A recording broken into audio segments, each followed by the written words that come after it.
Hello दोस्तों, आपका हमारे यूट्यूब चैनल में आपका स्वागत है। दोस्तों, आज हम पढ़ने जा रहे हैं प्रॉफिट एंड लॉस का यानी लाभ हानि का टाइप नंबर 4। टाइप नंबर 4 में आज हम लोग पढ़ेंगे। जैसे आपका पहला क्वेश्चन है, ए ने किसी वस्तु को 500 रुपये में खरीदा। उसने 20% लाभ लेकर बी को दे दिया। कुछ दिनों बाद बी ने भी उसे 10% लाभ लेकर बेच दिया, तो उस वस्तु का विक्रय मूल्य क्या होगा? ये चीज़ हमको बताना है। तो दोस्तों, इसमें हमको कुछ नहीं करना है। आपको हमने बताया था कि फ्रैक्शन आपको याद होना चाहिए। ये वाला फ्रैक्शन रूल से बहुत जल्दी सवाल लग जाएगा। फ्रैक्शन रूल का मतलब कि 20% की फ्रैक्शन आपको आना चाहिए, 10% की फ्रैक्शन आना चाहिए। फ्रैक्शन कैसे निकालते हैं ये सब हमने परसेंटेज के पार्ट 1 में सब चीज़ें क्लियर कर दी है, यानी सब चीज़ें हमने बता दी है कि कैसे बनाया जाता है, कैसे आपको निकालना है, और उसी से हम लोग ये सवाल बहुत आसानी से करेंगे। अब जैसे हमको बोला है कि ए ने किसी वस्तु को 500 रुपये में खरीदा, उसने 20% लाभ लेकर, तो 20% की फ्रैक्शन क्या होगी? 20% की फ्रैक्शन आपको निकालना है तो 20, जैसे 20% की फ्रैक्शन आपको निकालना है तो आपको कुछ नहीं करना है, आपको लिखना है 20 और परसेंटेज हटेगा तो नीचे 100 और 20 के 20, 20 पंचे 100, यानी कि 20% की फ्रैक्शन हमारी 1/5 आ गई। और बोल रहा है कि 10% लाभ लेकर बी ने भी उसे 10% लाभ लेकर, तो 10% की फ्रैक्शन आप बनाएंगे तो 10%, और यहाँ पर लिख देंगे 10 और परसेंटेज हटाएंगे तो 100। तो 10 जीरो से जीरो कट गए, ये जीरो कट गए तो कितना बचा? 1/10, यानी कि आपकी फ्रैक्शन आ गई 1/10। 10% की फ्रैक्शन 1/10 हो गई। अब बस इसी से हम लोग को सॉल्व करना लेना है। यानी कि ए ने किसी वस्तु को 500 में खरीदा है, उसने 20% का लाभ लेकर, 20% का लाभ लेकर, यानी कि जब कोई वस्तु, यानी कि ये मूलधन होता है, मेन मतलब ये जो नीचे की संख्या रहती है, हमने पार्ट 1 में सब चीज़ बता दिया है, लेकिन हम इसमें भी थोड़ा सा बता दे रहे हैं। यानी कि जैसे 1/5 दिया है तो इसको मानिए कि मूल है, यानी सीपी आपका ये है। अब फायदा जो होता है, जो इसके ऊपर परसेंटेज वैल्यू आती है, वही इसका फायदा होता है। यानी कि उसने कितने में खरीदा? 20% का लाभ लेकर बेचा है ना, तो इसका मतलब है कि उसने पहले 5 रुपये में खरीदा और फिर 20% का लाभ यानी 1 रुपये का फायदा लेकर 6 रुपये में बेच दिया। फिर कह रहा है कि बी को दे दिया और कुछ दिनों बाद बी ने भी उसे 10% लाभ लेकर बेच दिया। 10% इसने लाभ लिया, तो यानी कोई वस्तु 10 रुपये में खरीदा तो 1 का फायदा पाया 10%। अगर 10 का 10% निकालेंगे तो 1 पाएंगे। तो यानी कोई वस्तु उसने 10 में खरीदा, फिर उसने 10% का लाभ लेकर 11 रुपये में बेच दिया। अब जब 11 रुपये में बेच दिया, अब इसके बाद कुछ नहीं, तो पूछ रहा है विक्रय मूल्य कितना होगा। तो आपको कुछ नहीं बता करना है, आपको ऐसे ऐसे कर लेना है। और जो कटे तो तिरछा तिरछा आप काट भी सकते हैं, यानी कि 2 पंचे 10 और 2 तिहाई 6। अब इनका मल्टीप्लाई कर लीजिए, यानी कि 25, और ये कितना आ जाए? 11 तिया 33। अब इसके बाद आप क्या करेंगे? जब आपका 33 आ जाएगा तो समझ लीजिए कि ये आपका पहले वाला मूल है, जिसमें उसने खरीदा था, और लाभ लेकर जो बेचा है, यानी ये आपका बाद वाला मूल हो गया। तो हमको कह रहा है कि 500 में खरीदा था, इसमें दिखा रहा है कि 25 रुपये में खरीदा था, लेकिन क्वेश्चन में बता रहा है कि ए ने किसी वस्तु को 500 में खरीदा। तो इससे हम लोग तुलना कर देंगे।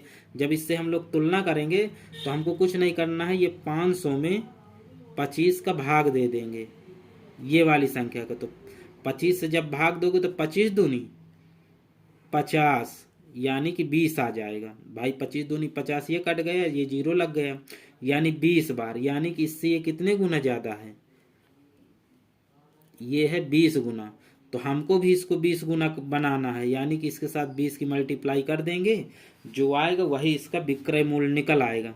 तो जब 20 से हम लोग मल्टीप्लाई करेंगे, 33 दूना कितना होता है? 33, और 33 का 2 में गुणा करोगे तो कितना होगा? 66, और ये वाला जीरो लग जाएगा, यानी कि इसका विक्रय मूल्य आ जाएगा 666 रुपये, और यही आपका आंसर हो जाएगा।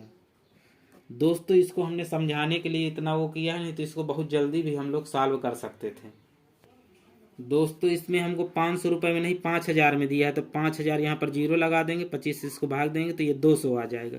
तो यानी इससे 200 गुना है, 200 गुना इसको भी कराएंगे तो यहाँ पर आ जाएगा 6600 रुपये।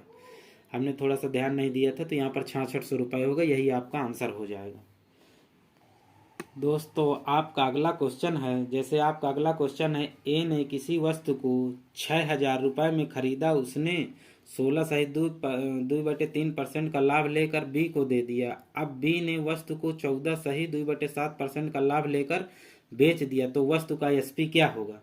तो दोस्तों ऐसे सवालों को करने के लिए आपको कुछ नहीं करना है, जैसे हमने परसेंटेज आप जरूर देखिए, पार्ट 1 पार्ट 2 जरूर देखिए। अगर इन सवालों को बहुत जल्दी से आपको सॉल्व करना है तो आपको इन सब चीज़ों को बहुत पहले उसमें हमने सब चीज़ बताया है। तो इसके लिए हमको कुछ नहीं करना, 6000 दिया है, इससे हमसे कोई अभी मतलब नहीं है। सीधे आप फ्रैक्शन निकालिए। 16 सही 2/3% की फ्रैक्शन क्या होगी। 16 सही 2/3% की फ्रैक्शन क्या होगी। तो इसको हमको निकालने के लिए क्या करेंगे, ये ऐसे लिखा है, ये 16 लिखा है और 2/3 लिखा है। तो इसको हम लोग को सॉल्व करने के लिए आपको देखो, इसको जब सॉल्व करते 16 3 48, 48 2 50, 50/3 आएगा। यानी कि जब इसको आप वो करेंगे तो ये कितना आएगा, 50/3% इतना आएगा। अब जब ये प्रतिशत यहाँ से हटेगा तो हमारा क्या आ जाएगा, 50/3, अब प्रतिशत हटाएंगे तो गुणे में 100 आ जाएगा। अब इसको हम लोग को फ्रैक्शन, ये अभी परसेंटेज में दिया था, अब ये फ्रैक्शन में बदल जाएगा। तो 50 दूनी 100, 50 1 के 50, 50 दूनी 100, और ये 3 दूनी 6। जब इसका नीचे गुणा हो जाएगा तो ये 1/6 बन जाएगा ना, यही इसकी फ्रैक्शन हो जाएगी। दोस्तों हमने उसमें पूरी जितनी फ्रैक्शनें थी इंपॉर्टेंट सब लिखवा दी हैं, और इसमें आपको निकालना भी उसमें बता है, इसमें भी आज हमने बता दिया। अब जैसे 14% बोल रहा है ना, 14 सही 2/7%, तो इसकी फ्रैक्शन होती है 1/7। 1/7 किस हिसाब से होती है वो आप पहला वीडियो आप देख लीजिए परसेंटेज का, तो आपको निकालना आ जाएगा। हम डायरेक्ट बता रहे हैं कि 1/7 होती है, ठीक है। तो आपको कुछ नहीं करना, जैसे 600 रुपये में 6000 रुपये में खरीदे, उसने इतने रुपये का लाभ लेकर, तो यानी कि कोई वस्तु 6 की रही होगी, उस पर 1 का लाभ पाया, तो यानी पहले कितने में खरीदा, 6 में, फिर उसने 7 में बेच दिया। फिर बोल रहा है कि बी को दे दिया। अब बी ने वस्तु को 14 सही 2/7% का लाभ लेकर बेच दिया, तो उसने जैसे कोई वस्तु कितने में खरीदी, 7 में, आई इतने का लाभ लिया, तो यानी 7 में खरीदा, फिर उसने कितने में बेचा, 8 में। अब इन दोनों को अगर आप कट रहा हो तो काट भी सकते हैं, यानी कि ये 2 से कट रहा है, 2 3 6, 2 4 को 8, 7 से 7 कट रहा है, यानी कि वो कोई वस्तु 3 रुपये में खरीदा और फिर उसको 4 रुपये में बेचा। लेकिन हमें क्वेश्चन क्या कह रहा है कि उसने 3 रुपये में नहीं 6000 रुपये में खरीदा था।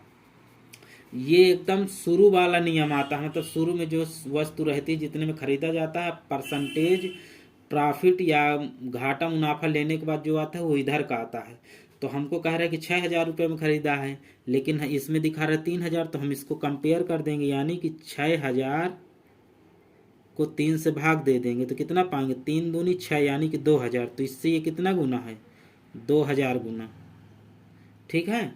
2000 गुना है, तो इसको भी हम लोग 2000 गुना बना देंगे। जब इससे हम लोग 2000 गुना का मल्टीप्लाई करेंगे तो कितना आ जाएगा, 4 दूनी 8, यानी कि आपका कितना आएगा, 8000, 1 2 3, यानी कि यही आपका आंसर हो जाएगा। यानी कि वो उसका एसपी प्रॉफिट लेने के बाद जब लास्ट में एसपी पूछ रहा है तो 8000 रुपये होगा, यही आपका आंसर हो गया। हेलो दोस्तों, आपका अगला सवाल है, अगला सवाल आपका है, ए ने किसी वस्तु को उसने 20% लाभ पर लेकर बी को बेच दिया।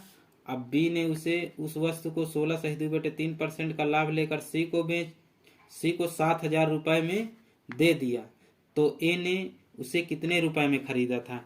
यानी कि यहाँ पर ए ने किसी वस्तु को कितने में खरीदा था ये नहीं दिया है, उसने ये बताया कि ए ने किसी वस्तु को बी को 20% लाभ लेकर बेच दिया।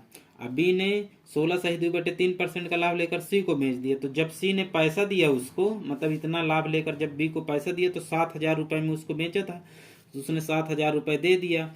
अब पूछ रहा है कि जब ये सी का 7000 में दी तो ए कितने में खरीद रहा है। ए का प्रतिशत लाभ भर देने कि 20% लाभ लेकर बेचा, लेकिन उसने रियल नहीं बताया कि उसने इतने में बेचा था।